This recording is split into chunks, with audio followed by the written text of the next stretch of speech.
It's been about 11 years since I was called in front of this group to talk.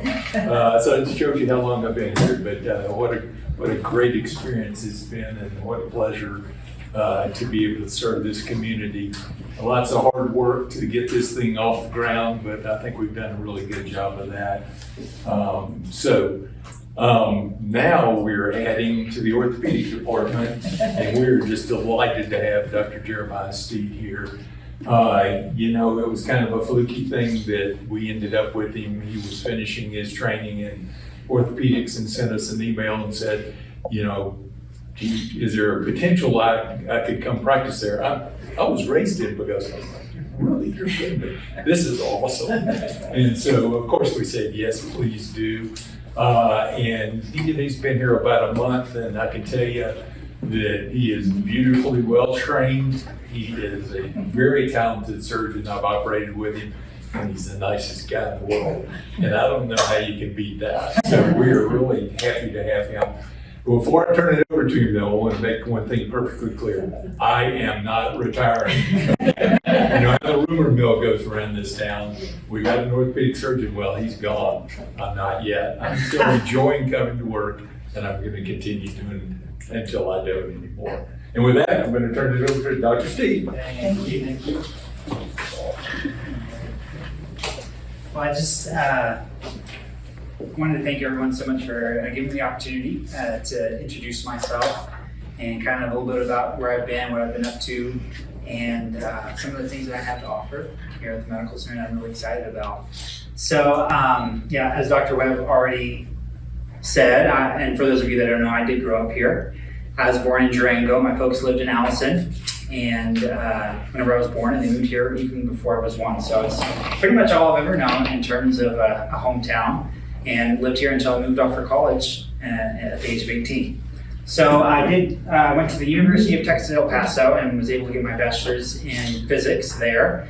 And then I was blessed enough to go to Texas Tech University Health Sciences Center. That's right, because School of Medicine. I spent 4 years there to get my medical degree. It was a fantastic place to be. I loved it. A good place to study because there's maybe not a lot else to do, but there's some of the nicest people you'll ever meet, though, and there's no traffic. And I met my wife there, so a lot of positive things to say about Lubbock.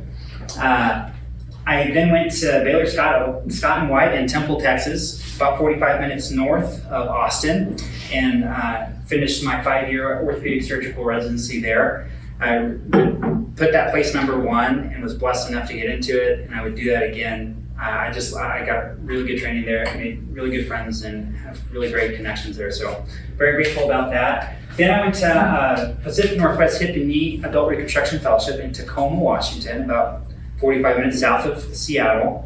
And I was able to spend a year just doing a whole lot of hip and knee replacements, among a few other things, but I was able to get a lot of experience doing complex primary and revision arthroplasty up there. So a really great experience, and because of my interest in arthroplasty, I thought I'd tell you guys a little bit about, just provide some information on osteoarthritis tonight, which is maybe one of the most common reasons that you would find yourself needing a total joint replacement. And then some of the nuances to arthroplasty and some of the things that I am able to offer here. So osteoarthritis is the most common type of osteoarthritis. It is a progressive loss of cartilage, and once you kind of lose cartilage, it's really challenging to get it back. It doesn't heal very well. We make efforts to get it to heal if you have focal cartilage loss and you're really young maybe, but it's really challenging. And so once you lose it, sometimes the best thing to do, if you've exhausted all other options, is going to be a total joint replacement, because it's just really hard to get that cartilage back. Cartilage is kind of depicted here on the right. I'm sorry, go back. Depicted here on the right, that was confusing. The white tissue at the ends of our bones, it's a soft, cushiony, silky tissue that allows our bones to slide past one another in a really frictionless environment, and it's really important for good joint function, for range of motion, and to have a painless joint. Now we can go to the next one. All right, so I'm just going to show you a series of x-rays to kind of demonstrate what osteoarthritis kind of looks like. So you can see here on the left is a pretty normal knee x-ray. you can see the space between the femur and the tibia, or the thigh bone and the shin bone, is pretty well preserved. You have space there. That's because cartilage fills that space. X-rays go right through it. Bones are more radiodense, so we can see that. And so indirectly, we can kind of assess how much cartilage is there. This is, weight-bearing radiograph, so people are standing up.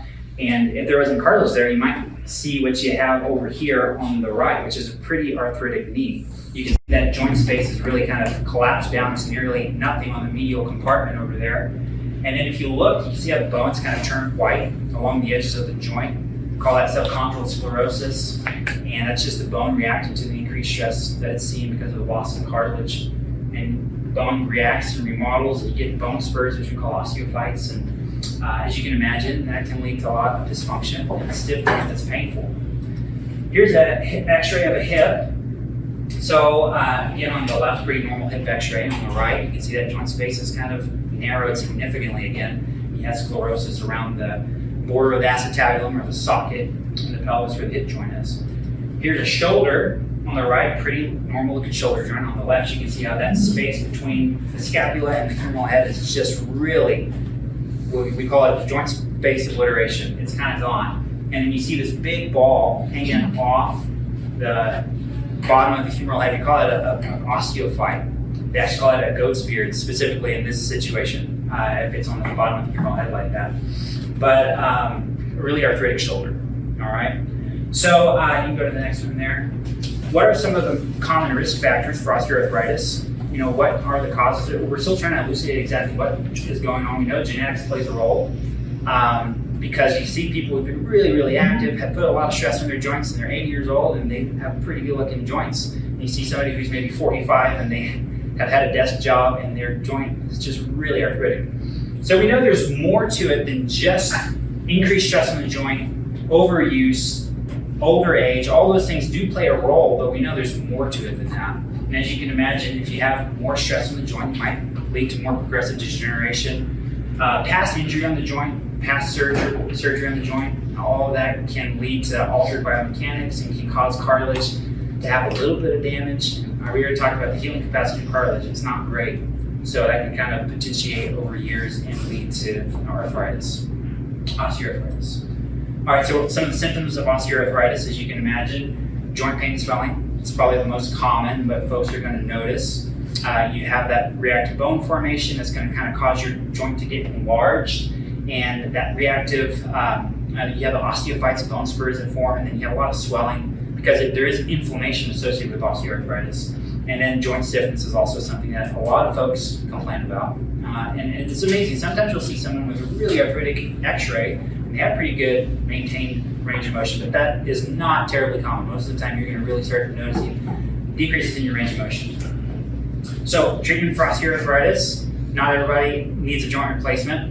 In fact, the vast majority of folks who have osteoarthritis can manage it very successfui with conservative measures.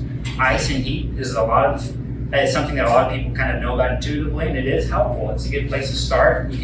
Ice can cause vasoconstriction and decrease blood flow to the joint. It can limit the inflammatory component of the arthritis, and can help with symptoms. Heat may help you loosen up that joint in the morning when it's really stiff and you haven't moved it for 8 hours. Activity modification, something that almost everybody who has bad arthritis does to some extent subconsciously. Like they say, I'm not going to do that because that hurts every time I do it, so I'm going to say that. But you have to make conscious decisions like, I love to run, I've run forever, but I just can't do it anymore, so I'm going to find something else that I can do.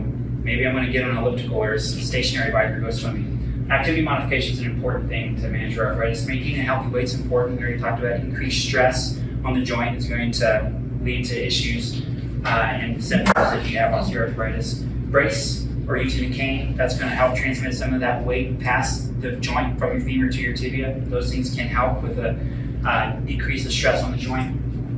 NSAIDs, non-steroidal anti-inflammatories. Some of them over the counter are great. Advil, Aleve, you also have meloxicam, diclofenac, these are you can prescribe. And this can decrease the inflammation. And a lot of folks get a lot of relief for this for years before they ultimately may need a joint replacement. So it's definitely a good thing to know about. Physical therapy, very, very important. You strengthen the muscles going across your knee joint. That helps to take the stress off the diseased cartilage. So physical therapy, a lot of people improve with physical therapy. And then injection therapy. And there's a lot of different things we can inject. We can inject steroids, we can inject PRP, we can inject hyaluronic acid. There's a handful of companies that make different formulations, and so a lot of folks get a lot of benefit from that. If all of that fails, and it does for some people, then we start talking about total joint replacement, and if that's the right thing for them. If you're just still hurting and your function is severely limited, total joint replacement might be the next best thing to consider. This is just some pictures of some of the typical components that you would use in a primary arthroplasty, and then the x-rays, what they look like once they're implanted. This is triathlon knee on the left here. And then you can go to the next there. Shoulder, kind of come in two different flavors. You have a reverse total shoulder replacement, which is the opposite way that God made us. The configuration is different. If you look right here, you actually have a ball on the shoulder blade, which is not normal. Typically you have a ball on the cup side, and you have a humeral head. That would be called an anatomic shoulder replacement. And which one of these you need kind of depends on a variety of factors, the most important one typically being your rotator cuff health. But that's something that you discuss with each patient. These are what they look like. Mako robotic knee replacement. This is something I'm really excited about. In my training, I did a lot of robotic knee replacements. And so it's just something that I've learned a lot about, and I'm a pretty big believer, and I think I do believe it's kind of the future.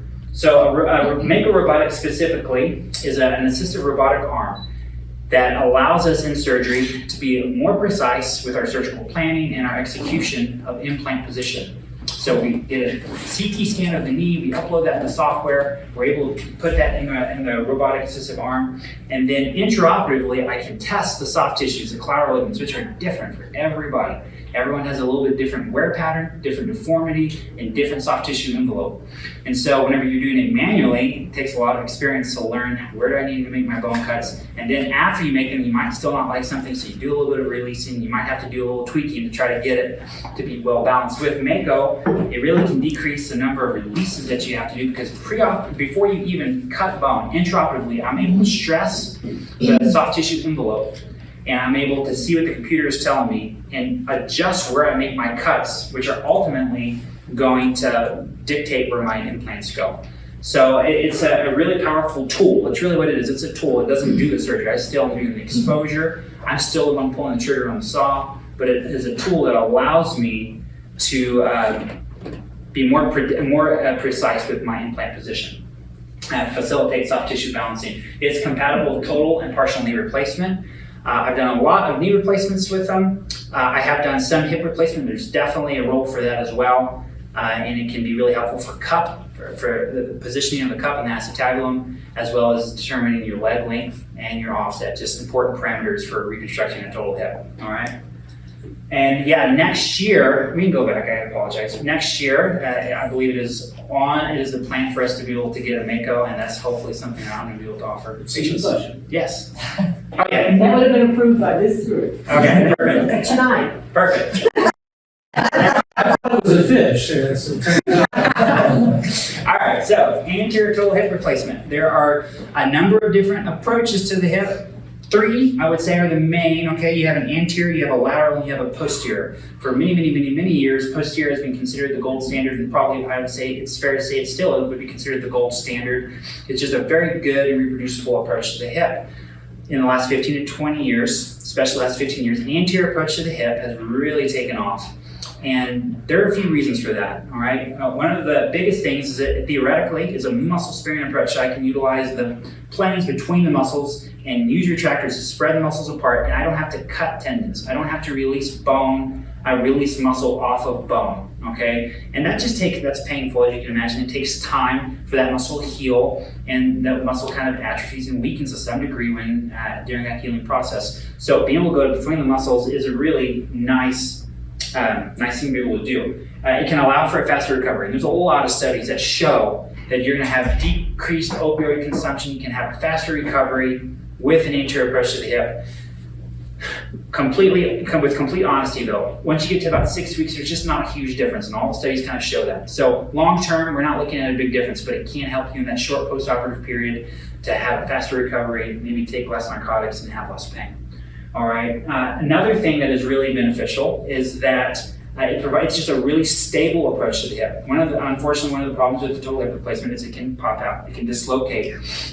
This occurs most commonly in the early post-operative period. So if we do a posterior approach to the hip and we're having to repair that muscle back, whenever we flex and move our hip in a certain way, it can pop out. And so we do what's called posterior hip precautions. And that's just everybody telling you, make sure you point your toes this way, don't lift your knee up so high. And that's just something on your mind while you're trying to rehab and work with physical therapy. And it's burdensome. It can be burdensome. And so there's just no need for posterior hip precautions with an anterior approach. And then the last of all is fluoroscopy. I can use intraoperative x-ray because of how the patient is positioned. And I can take pictures throughout the procedure. It really facilitates using x-ray. So that allows me, again, to look at where am I putting that cup? What are the angles, the inclination, the version, the height, all these important parameters. How much offset am I creating? Am I reconstructing the hip in an optimal way so that they're going to have decreased joint reactive forces and have a good biomechanically functional head? So those are all the benefits to anterior approach. I love the anterior approach. I do it when I can. Sometimes it's just not the best thing for an individual patient. There are parameters, just anatomical factors that might make it not the best option for a particular patient, but when I can do it, I love to offer the anterior approach to the hip, all right? And then, unfortunately, total hips and total knees don't always go perfectly, and they can wear out. You can fall and fracture them, the bone around, and there's a number of things that can go wrong. I am able and offer revision total hip and knee replacements. Again, here's kind of a list of some of the more common reasons you might find yourself needing a total hip or a total knee to be revised. If you have a total joint and it's causing a lot of pain and you have a lot of dysfunction, coming in to get it evaluated so that I can figure out if there's something that's actually wrong and could be fixed and could help you. These are some of the most common reasons. They can wear out, the polyliner can wear out eventually, it can loosen up, and you can get an infection. Or it could be stiff. These are some of the more common things that might lead to needing a revised total joint. All right, and then just for everyone out there, I've talked a lot about arthroplasty tonight. I love arthroplasty. I have expertise in it, but it's not the only thing I do. I am an orthopedic surgeon. Here's a non-exhaustive list of a lot of the other things that I do. I take care of fractures and I do shoulder and knee scopes and sport procedures. So yeah. If there's any questions, I'd love to answer them now.